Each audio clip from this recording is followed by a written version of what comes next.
नमस्कार। जय तंत्र मंत्र केंद्र में मैं आप सबका हार्दिक स्वागत एवं अभिनंदन करता हूं। मेरे प्रिय भाई बहनों, YouTube पर आज मैं आपको बताने जा रहा हूं इंद्राणी योगिनी की साधना, जिसके लिए आपको हमारा वीडियो अंत तक देखना चाहिए। यदि आपने हमारा चैनल अभी तक सब्सक्राइब नहीं किया है तो लाल वाली बटन दबाना चाहिए और घंटी भी बजा देनी चाहिए। यदि आप हमारे चैनल पर नए हैं तो यह काम जरूर करें और सनातन धर्म की आवाज़ है, इसलिए जन जन तक पहुंचाएं।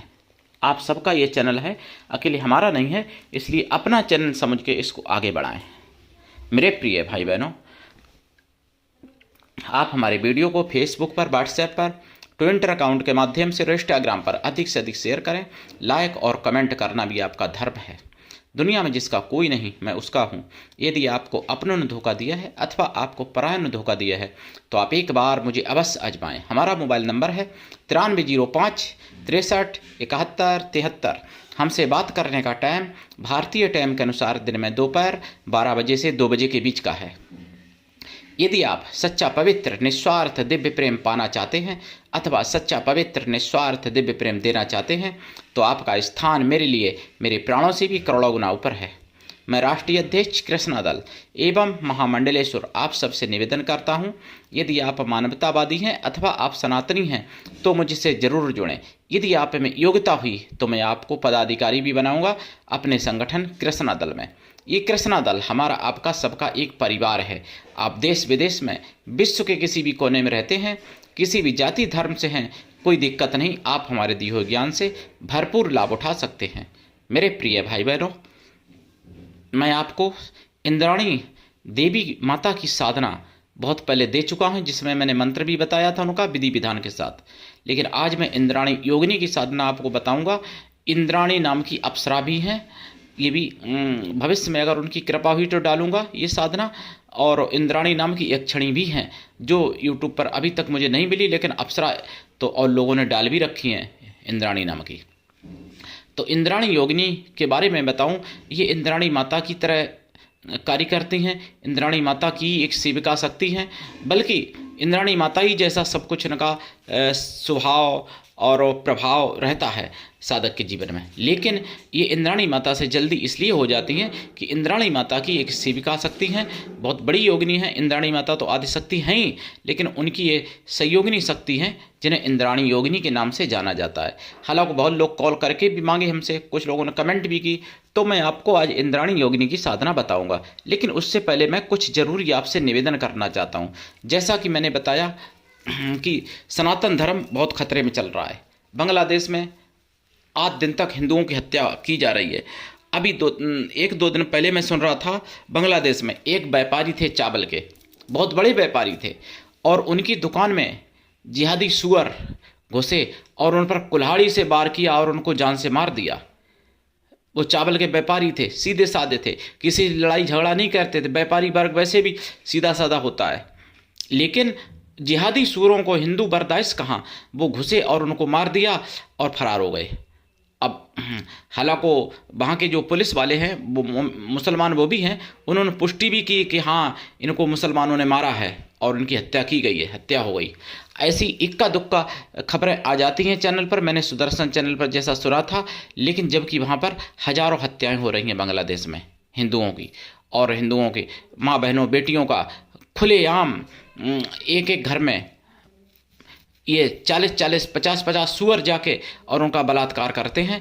ये जिहादी सूअर की विष्ठा में पलने वाले कीड़े हैं। इनको इससे ज़्यादा मैं कुछ भी नहीं समझता और ना मैं मानूंगा कभी। मेरे प्रिय भाई बहनों, आप सबको जागना पड़ेगा, और जब जागोगे तभी बच पाओगे। जागने के 3 बल्कि 4 उपाय मैं आपको बताता हूँ। सबसे पहला उपाय ये है कि आप ज़्यादा से ज़्यादा संतान पैदा करो। आप सोचते ना कि हम 2 हमारे 2, तो भविष्य में जाओगे खो, ध्यान रखना। इसलिए ज़्यादा से ज़्यादा संतान पैदा करो, पहला उपाय। दूसरा उपाय, संतानों को अच्छे संस्कार दो। तीसरा उपाय, वेद पुराण पढ़ो और पढ़ाओ बच्चों को भी। चौथा उपाय, घर में अस्त्र शस्त्र रखो, चलाना सीखो और बच्चों को चलाना सिखाओ। बच जाओगे अगर 4 उपाय करोगे। और अगर इसके अलावा तो फिर आप नहीं बच पाओगे। और हिंदुओं को देखो नौकरी का जो भूत चढ़ा है कि मैं मान लो पढ़ लिख जाएंगे नौकरी करेंगे, वो ठीक है, नौकरी करो, अच्छी बात है, डीएम बनो, एसपी बनो, एमबीबीएस बनो, सीएमओ बनो, जज बनो, सुप्रीम कोर्ट तक जज बनो, वो अलग बात है। लेकिन ये भी तो सोचो कि जब आपके घर पर ज़्यादा भीड़ आएगी तब आप कैसे बचोगे। बांग्लादेश में जजों को भी इस्तीफा दिलवाया गया था, बड़े बड़े प्रोफेसरों को इस्तीफा दिलवाया गया, कुलपति को इस्तीफा दिलवाया गया। तो जब ऐसे लोगों को इस्तीफा दिलवाया जा सकता है, कुलपति या प्रोफेसर या फिर डीएम या फिर एसपी या फिर जज, इनको जब इस्तीफा दिलवाया जा सकता है, तो बांग्लादेश में जब ये सुअरों की भीड़ बढ़ गई तब उन्होंने इस्तीफा दिलवाया, तो क्या भारत में नहीं ऐसा हो सकता है। इसलिए आप नौकरी भी करो लेकिन आप मजबूत भी बनो, मतलब आत्मबल आपके पास होना चाहिए और आत्मरक्षा में भी कुछ आपको आना जाना चाहिए। नहीं तो आप मान लो बहुत बड़े, मान लो हम ये कह रहे सुप्रीम कोर्ट के जज बन गए और आपको 2000 की भीड़ ने घेर लिया आपकी गाड़ी को। मान लो आपके पास अगर सुरक्षा में 1-2 गनर हैं, उन्होंने आपकी रक्षा करने के लिए कार्य किया, तो 1-2 गनर हैं और वहाँ चारों तरफ से हजारों आपके पास हैं आपके विरोध में, वो भी गन लिए हुए हैं। तो फिर आपके 2 गनर क्या करेंगे या आप क्या करोगे या कैसे बचोगे, उस समय की याद करो और उस समय के लिए आप सोचो। मान लो आपका बेटा 5 साल का भी है, 15 साल बाद वो 20 साल का हो जाएगा, उसके पीछे, अब मान लो आप बहुत बड़े पैसे वाले हो, उसके पीछे अगर कोई कसाई आ जाता है और छुरा लेके दौड़ता है, तो आपका वो 20 साल का बच्चा कितना किलोमीटर तक दौड़ सकता है अपने को बचाने के लिए। मैं तो नहीं कहता काटने मारने की बात भाई, मैं आपसे पूछता हूँ, आपको 20 साल का बच्चा जब वो उसके पीछे छुराधारी कसाई पड़े होंगे तब वो कितने किलोमीटर तक दौड़ सकता है अपनी जान बचाने के लिए, आप सोचो। तो अगर इसका उपाय, इसका उत्तर अगर जानना है तो आप समझो इस बात को कि उस लायक बनाओ कि चाहे एक आपका बच्चा है तो वो 100 पर भारी पड़ जाए, और जब ऐसे आप 10-20 बच्चे आपके घर में होंगे जो 100 पे भारी पड़ने वाले, तो समझ लो आप 1000-2000 को तो मार ही डालेंगे ना। अगर युद्ध हुआ तो अपनी तरफ से युद्ध मत करो, लेकिन कोई अगर आपकी जान लेता ही है तो कि आप पुलिस के सारे बैठोगे कि मैं मर जाऊंगा, तब पुलिस वाले आएंगे मेरा सब उठा के ले जाएंगे और उसको गिरफ्तार करेंगे। अरे भाई आपको भी तो सोचना चाहिए मेरे प्रिय भाई बहनों।